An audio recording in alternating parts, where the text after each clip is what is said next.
Chaque génération, après l'événement tragique de la crucifixion de notre Seigneur, pense que la sienne est la dernière. Et ils ont tous eu tort. Se préoccuper et avoir des doutes sont des distractions qui nous éloignent de notre mission de proclamer la bonne nouvelle de l'Évangile. Donc, apprenons à persévérer au milieu des adversités, de la souffrance et des persécutions, et nous obtiendrons la vie.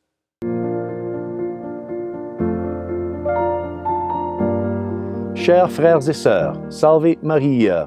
L'Évangile d'aujourd'hui nous est présenté par Saint Luc, chapitre 21, versets 12 à 19. Et dans cet Évangile, nous allons entendre notre Seigneur nous parler de l'importance de la persévérance. Oui, la persévérance au milieu des adversités et des persécutions. L'Évangile d'aujourd'hui est une continuation de celle d'hier, lorsque notre Seigneur a prédit l'éventuelle destruction du temple de Jérusalem. Il a aussi prédit l'éventuelle apparition de faux prophètes, de guerres, de révolutions, d'épidémies et de faim. Aujourd'hui, le Seigneur nous parle de persécution. Écoutons ces paroles. Jésus parlait à ses disciples de sa venue. « On vous portera la main sur vous et l'on vous persécutera. On vous livrera aux synagogues, on vous jettera en prison. » Pourquoi est-ce que le chrétien est persécuté? Eh bien, parce que Saint Jean nous rappelle que le serviteur n'est jamais plus grand que le maître.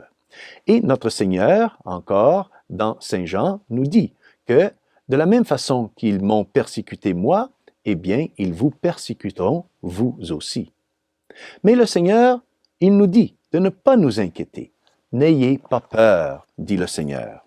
Écoutons ces paroles. Quand vous entendrez parler de guerre et de soulèvement, ne vous effrayez pas. Ne vous effrayez pas. Il faut que cela arrive d'abord.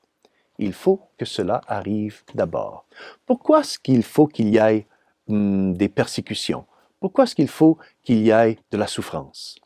Eh bien, pour expliquer ce mystère de la souffrance et de la persécution, j'aimerais encore une fois citer Saint Jean.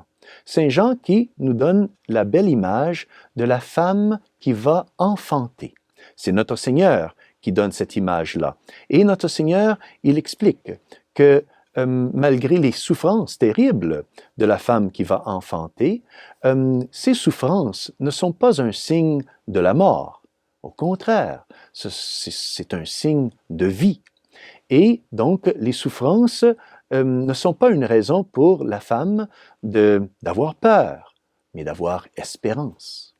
C'est ainsi que nous devons lire les événements du monde, les événements tragiques de ce monde. C'est ainsi que nous devons lire donc la souffrance, les persécutions.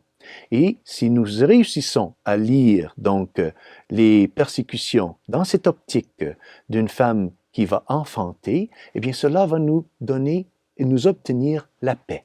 À nous et les autres aussi, les personnes qui sont en train de souffrir et d'être persécutées, sentiront eux aussi la paix. La mission du chrétien, du catholique qui est en train d'être persécuté, c'est de témoigner de sa foi en l'Évangile, de témoigner de sa foi en le royaume de Dieu. Comme le Seigneur lui-même nous le dit aujourd'hui dans l'Évangile. Ce sera pour vous l'occasion de rendre témoignage. Mettez-vous dans la tête que vous n'avez pas à vous soucier de préparer votre défense.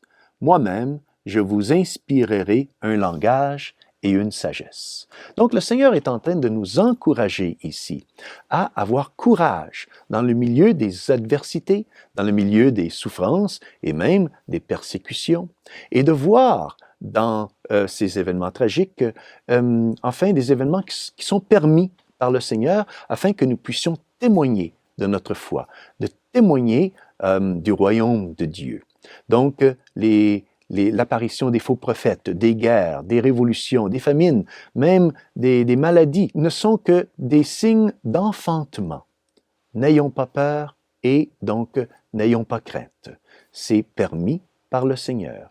Et la source donc de notre espérance, la source de notre confiance et de notre persévérance se trouve dans les dernières paroles de l'Évangile, lorsque le Seigneur, il dit « Mais pas un cheveu de votre tête ne sera perdu.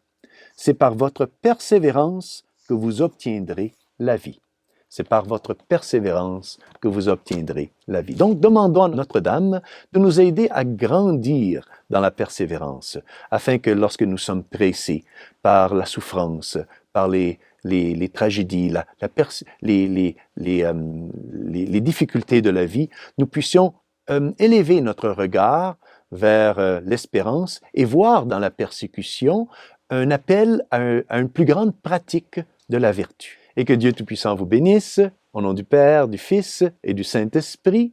Amen. Salve Maria!